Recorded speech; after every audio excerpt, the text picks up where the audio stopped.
In coming to this session, I needed to develop a picture of what the roadmap was. And I came to realize that really it was a product of the conference. It'll become a conference document. But in my view, it needs to contain the most important recommendations for actions that are urgently needed to strengthen stewardship at the local, regional, and national levels in Canada. The roadmap needs to identify clear, action-oriented recommendations and set out where we are now, where we want to go, and how we're going to get there. The specific actions that will deliver on each recommendation and a timetable for getting there. I think it would be useful to just quickly review the 6 recommendations. So the first recommendation is to develop and promote a common definition of stewardship that directly relates to the conservation of air, water, land, and biodiversity. I think you saw in the conference report that there was an articulation of a diversity of views of a precise meaning of stewardship, a precise definition of stewardship.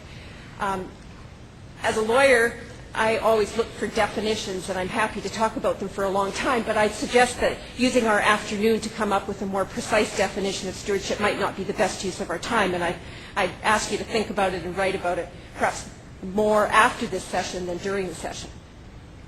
The second recommendation is to establish measurable biodiversity and ecological goods and services targets at a regional scale with a national tracking system.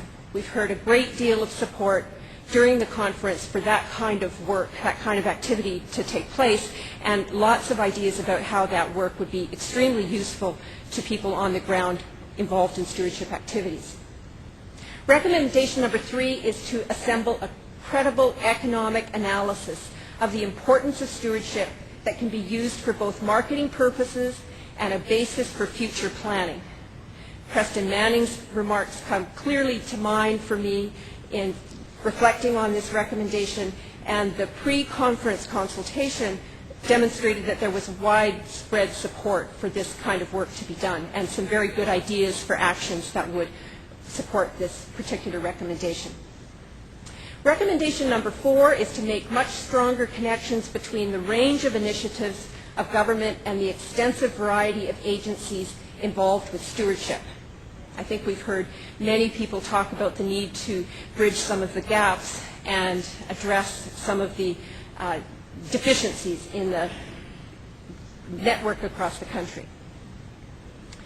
Recommendation number 5, establish new funding from governmental and other sources to maintain and build capacity for stewardship that fits within current governmental policy agendas such as climate change and water. Recommendation number 6, create a high-profile task force to develop the case for a national stewardship fund for use over an initial 10-year period to deliver these recommendations.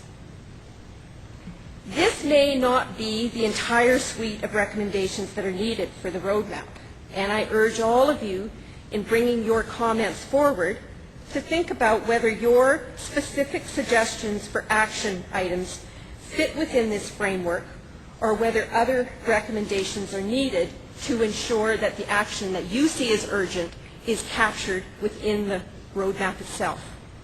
My initial observation is that there's a high degree of support for recommendation 2 and recommendation 3. And while I'm not suggesting we don't address those things at all, there may be many action items that people want to raise in relation to those 2 recommendations. That may not be the most fruitful 2 recommendations that we devote a great deal of time on. I also think, as I said earlier, that this may not be the best forum to address in a really comprehensive way recommendation number 1. So I'd like to suggest personally that we focus more of our time this afternoon on recommendations 4, 5, and 6, and any other recommendations that you feel are necessary to complete the road work and the framework in which we're operating.